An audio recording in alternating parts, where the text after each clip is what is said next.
안녕하세요. 저는 63세 아줌마이며 손자들을 둔 할머니입니다. 제가 이렇게 사연을 쓰게 된 이유는 60평생 제게 말도 못할 일이 생겼거든요. 저한테는 아들과 딸이 하나씩 있는데 큰딸은 지 남편을 따라서 말레이시아로 이민을 갔어요. 사위가 거기서 음식점을 하는데 한국에서 사는 것보다 말레이시아에서 사는 게 물가도 더 저렴하고 이것저것 좋다고 하더라고요. 그래서 아예 이민을 선택한 거죠. 딸과 사위도 바쁘게 사느랴 얼굴 본 지도 꽤 됐네요. 그리고 저는 현재 아들 며느리와 함께 살고 있어요. 같이 산 지도 벌써 7년이 다 되어 가네요. 남편 없이 가난하게 자식들을 키웠는데 자식들도 가난하게 살더라고요. 가난은 대물림해준 애미로서는 항상 자식들에게 죄인 같은 마음뿐이죠. 제대로 가르치지도 못하고 제대로 뒷바라지도 못했으니 저 같은 엄마를 만난 애들이 불쌍하더라고요. 사실 창피하지만 저는 60이 될 때까지 글을 모르고 살았어요. 문맹이었죠. 그러니 자식들에게 책 한 권 읽어주지 못했고 뭘 가르쳐줄 수도 없었어요. 글을 배우고 싶어도 먹고 사는 게 먼저인지라 글을 배울 시간도 없었죠. 그러니 이런 제가 할 수 있는 일이 청소나 설거지, 음식점 서빙이더라고요. 가진 건 없고 돈을 벌어야겠고 이것저것 다 해보다가 가장 오래 했던 일이 목욕탕 청소와 찜질방 청소였어요. 그리고 그 외로 찜질방 잡일들을 했죠. 일을 하다가도 어쩔 수 없이 문맹인 걸 들키게 되는 상황이 오는데 그럴 때마다 남들한테 무시도 많이 당하고 항상 주눅이 들어 있었어요. 찜질방에서 같이 일하는 사람들끼리 뉴스를 보며 사회적 이슈에 대해 이야기를 해도 사람들은 절 보고 언니가 뭘 그렇게 잘 알아? 아는 척 되게 하네 라곤 했어요. 맘 같아선 저렇게 말하는 옆편네 머리라도 잡고 싶었지만 소란을 피우면 저만 좋을 게 없으니 잠자코 넘어간 적이 한두 번이 아니었어요. 그리고 이렇게 글을 모르니 친구한테 사기를 당한 적도 있었어요. 돈을 벌게 해주겠다며 저희 집을 담보로 1억 2천만 원 대출을 받아 도망을 갔죠. 글만 알았어도 이렇게 억울하게 당하는 일은 없었을 텐데 제가 죄인이었고 자식들한테 못난 애미였습니다. 그래서 아들이 결혼한다고 할 때 집도 못 해줬어요. 결국 아들 며느리와 같이 살 수밖에 없는 상황이었는데 이런 저희 집 형편을 며느리도 아주 잘 알고 있기에 결혼하기 전에 며느리 앉혀놓고 얘기를 했어요. 은영아, 너도 잘 알다시피 우리 집은 찢어지게 가난하다. 내가 너한테 제대로 된 집 하나 못 해주고 이 집에서 같이 살아야 해. 그리고 그 흔한 예물 반지 하나도 못 해줄 것 같은데 그래도 우리 아들이랑 결혼하는 거 괜찮니? 이렇게 가난한 집도 괜찮겠어? 라고 했죠.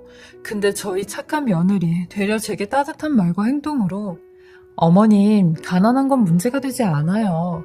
동진 씨가 얼마나 성실하고 착하고 저한테 잘해주는데요. 저는 사람 인성을 보지 돈을 보지 않아요. 돈이야 젊은 저희가 열심히 벌면 먹고 살 수는 있잖아요. 하며 본인 가정사 얘기를 쭉 하기 시작했어요. 며느리 아버지는 이날 이때까지 경제활동을 한 번도 한 적이 없었대요. 맨날 집에서 놀고 먹고 하며 안 싸더니 벌어가지고 오는 돈으로 방탕하게 살았다고 하더라고요. 근데 그뿐만이 아니라 성격도 보통 아니게 사나우셔서 며느리나 안 싸더니 꿈쩍을 못했대요. 한번 성질이 나면 아무도 못 말릴 정도였다고 하니 며느리는 정신적으로나 육체적으로나 힘든 세월을 보냈다고 하더라고요. 그러니 본인은 돈보다 중요한 건 사람 인성이라고 생각했고 절대 아버지 같은 사람은 만나지 않을 거라고 결심을 했대요. 그래서 저희 아들 인성 보고 결혼 생각했다고 하는데 제가 봐도 저희 며느리 그렇게 힘든 세월을 보냈음에도 불구하고 성품도 바르고 지 나이 또래에 비해 굉장히 철이 일찍 든 편이더라고요. 저는 이런 며느리에게 결혼할 때 금가락지라도 하나 해주려고 목욕탕에서 일하는 거 외로 부업을 해서 순금 1돈짜리 반지를 해주었어요. 그리고 그 반지를 아직까지도 잘 끼고 다니죠. 이런 며느리가 저희 집에 시집을 와서 제일 처음으로 한 게 제게 글을 알려준 일입니다. 사실 글 공부를 하고 싶어도 공부라는 걸 해본 적이 없는 사람이기에 겁부터 났었는데 며느리는 제게 부끄러운 일이 아니라고 본인이 도와주겠다고 했어요.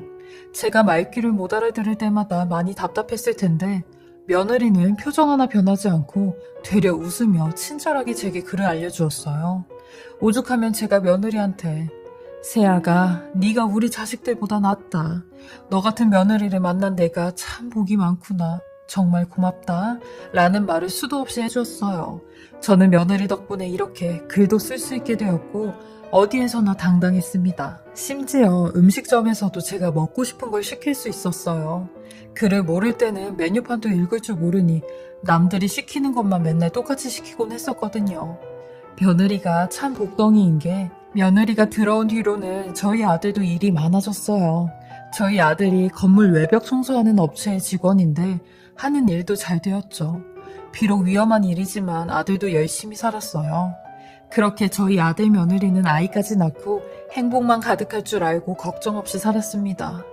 그런데 이런 행복을 시샘이라도 하듯 생각지도 못한 일이 일어났어요. 아들이 출퇴근용으로 오토바이를 한 대 끌고 다니는데 교통사고가 나게 되면서 하반신을 못 쓰게 되었습니다. 하늘도 무심하지. 이제 막 살만한 저희 가족에게 또 이런 시련을 안겨주었어요. 그때가 저희 손녀딸 3살 되던 해였죠. 전 아들의 교통사고 소식을 듣자마자 그 자리에 털썩 주저앉아 버렸어요. 그 정도로 애미 마음은 하늘이 무너지는 기분이었죠. 며느리는 제 손을 잡으며 어머님, 새별이 아빠 목숨 건진 것만으로도 다행이에요. 새별이 아빠 다시 일어날 거예요. 그러니까 어머님도 희망 잃지 마시고 기운 내세요. 라고 했지만 며느리는 매일 밤마다 숨죽여 울었어요.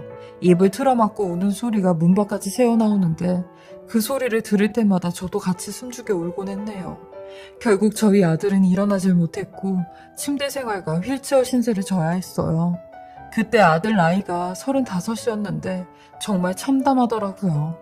국가에서 주는 혜택으로는 사는 게 턱없이 부족했고 그 짐을 저희 며느리가 다 짊어지었어요. 저도 계속 목욕탕 청소와 찜질방 일은 했는데 며느리는 투잡 쓰리잡까지 뛰어가며 살았습니다. 항상 녹초가 되어서 돌아오는 며느리를 볼 때마다 저는 염치가 없어 고개도 들지 못했고 며느리 눈치만 볼 수밖에 없었어요. 근데 이런 며느리가 어느 순간부터 제게 굉장히 쌀쌀맞게 대하며 신경질적으로 변했죠. 저도 이런 며느리를 100번 1000번 이해했어요. 저 같아도 그랬을 거니까요. 그리고 아들이 이렇게 된 지 딱 1년 만에 며느리는 소리 소문 없이 사라졌습니다. 이렇게 착했던 며느리가 제가 준 금가락지와 편지 한 통만 남긴 채 손녀딸도 지 남편도 두고 사라진 거죠. 편지에 그렇게 쓰여져 있더라고요. 어머님 보세요. 이제 글도 읽으실 줄 아시니 편지 남깁니다. 저 이 사람 이렇게 되고 1년 동안 죽어라 고생만 하면서 살았어요.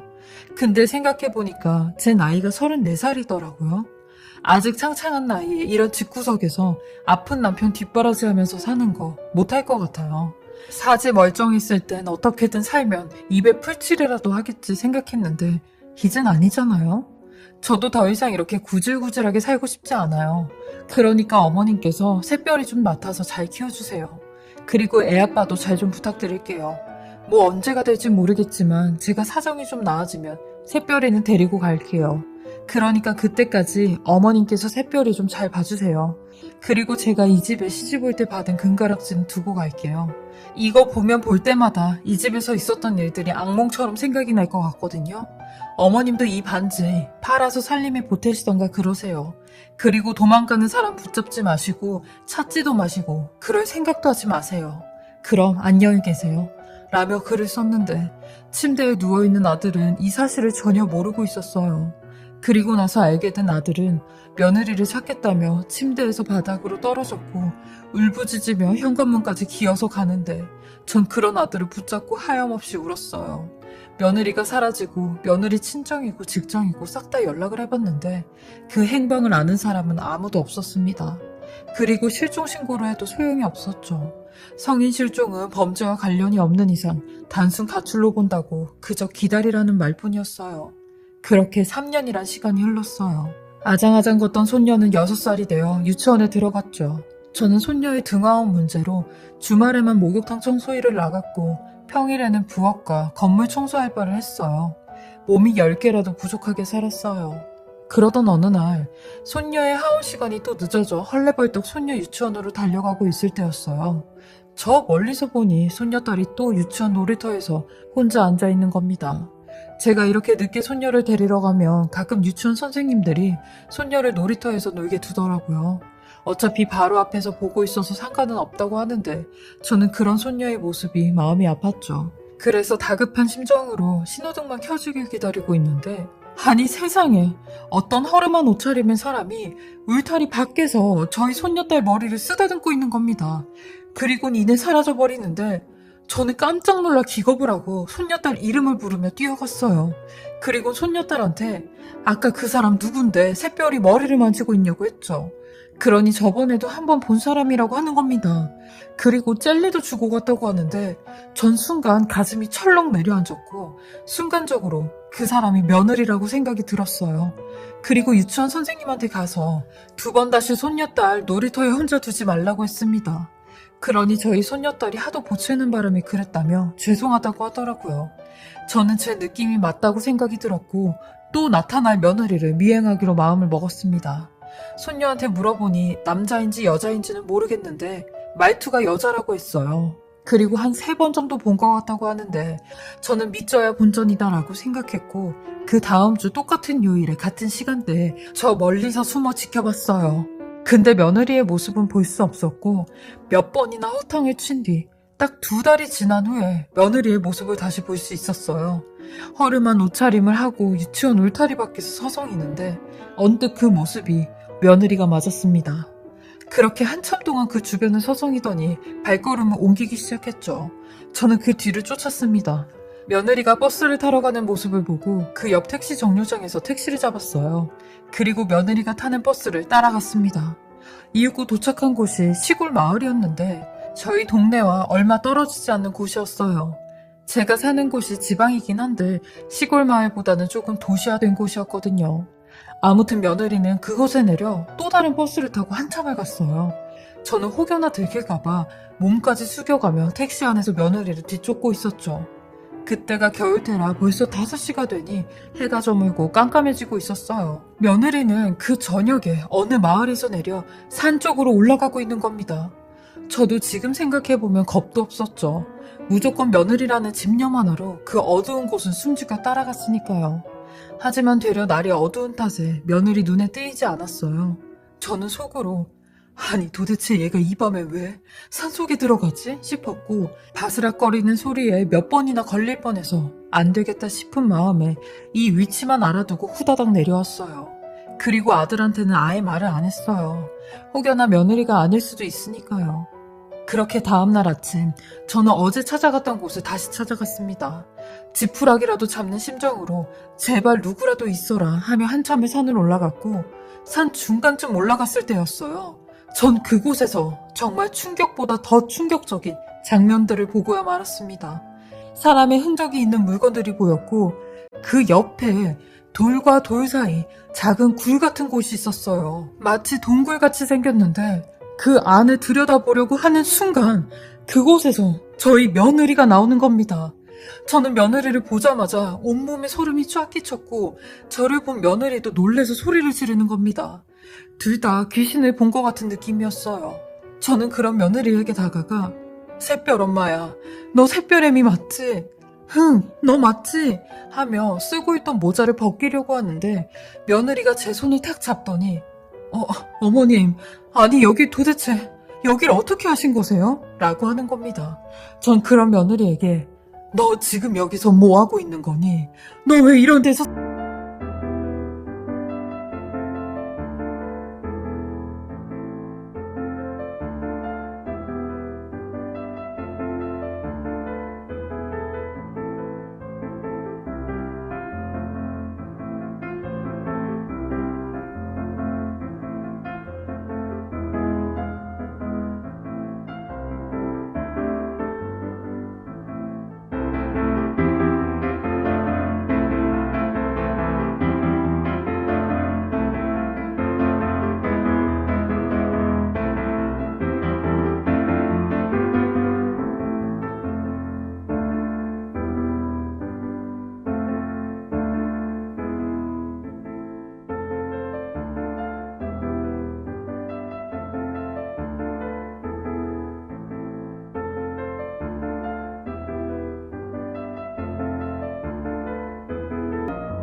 알고 있는 거냐고. 네가 새별이 보러 유치원에 몇 번씩 온 거 알고 있었다. 그래서 내가 네 뒤를 따라온 거고 우릴 버리고 떠났으면 제대로 살기라도 해야지. 너 지금 이게 무슨 꼴이야? 라고 큰 소리를 냈어요. 그러니 며느리가 대번 쓰고 있던 모자를 벗으며 울면서 어머님, 저 사실은 위암에 걸렸었어요. 라고 하는 겁니다. 저는 처음 듣는 소리에 어안이 벙벙했어요. 사실 3년 전에 받은 건강검진에서 위암 소견이 보여서 대학병원에 찾아갔는데요. 위암 2기라고 하더라고요. 새별이 아빠 아픈 지 딱 1년 만에 저까지 아프게 됐으니 돈 생각부터 들더라고요. 나까지 아프면 우리 집은 어떡하나 절망스러웠고 수술비 알아보니까 300만 원은 좋게 들고 어떤 사람은 로봇 수술이니 뭐니 해서 1000만 원 정도 수술비를 냈다고 하더라고요. 그 수술은 아니라고 해도 당장 항암 치료에 약값에 병원비까지 눈앞이 캄캄했어요, 어머니. 그리고 제가 병원 다닐 동안 돈벌이도 못하고 계속 쉬어야 된다고 하는데 저마저 짐이 되면 안 되잖아요. 그래서 그냥 세상 등지려고 산에 왔었어요. 근데 그것도 용기가 안 나더라고요. 넋이 나간 채로 울고만 있다가 여길 발견했고 일단 사는 데까진 살아보자 생각하고 사람 발길 닿지 않는 이곳에서 아무도 모르게 지냈어요. 라며 오열을 하는 겁니다. 그 소리를 듣는데 정말 하늘이 무너지는 기분이었어요. 돈이 뭐라고, 사람이 죽고 사는데 돈 때문에 이렇게까지 살아야 되는지, 얼마나 막막했으면 이런 선택을 했을까 가슴이 미어졌어요. 전 이런 며느리를 부둥켜 안고 한이 서리게 눈물을 흘리며 새별 엄마야, 내가 네 목숨만은 어떻게든 살릴 테니까 이제 그만 집으로 가자. 집에 가자 하며 그곳에서 며느리를 데리고 집으로 돌아갔습니다. 나중에 며느리 얘기를 들어보니 저희 며느리 정말 사람 사는 게 아닌 것처럼 살았더라고요. 초반에는 몸이 너무 아파서 누워서 지내는 시간이 절반 이상이었대요. 그러다 배가 고프니 산에서 자라는 나물 같은 걸 뜯어먹었고 가끔씩 사람들 사는 곳에 내려가 품앗이로 일을 도와주고 음식을 얻어먹으면서 지냈대요.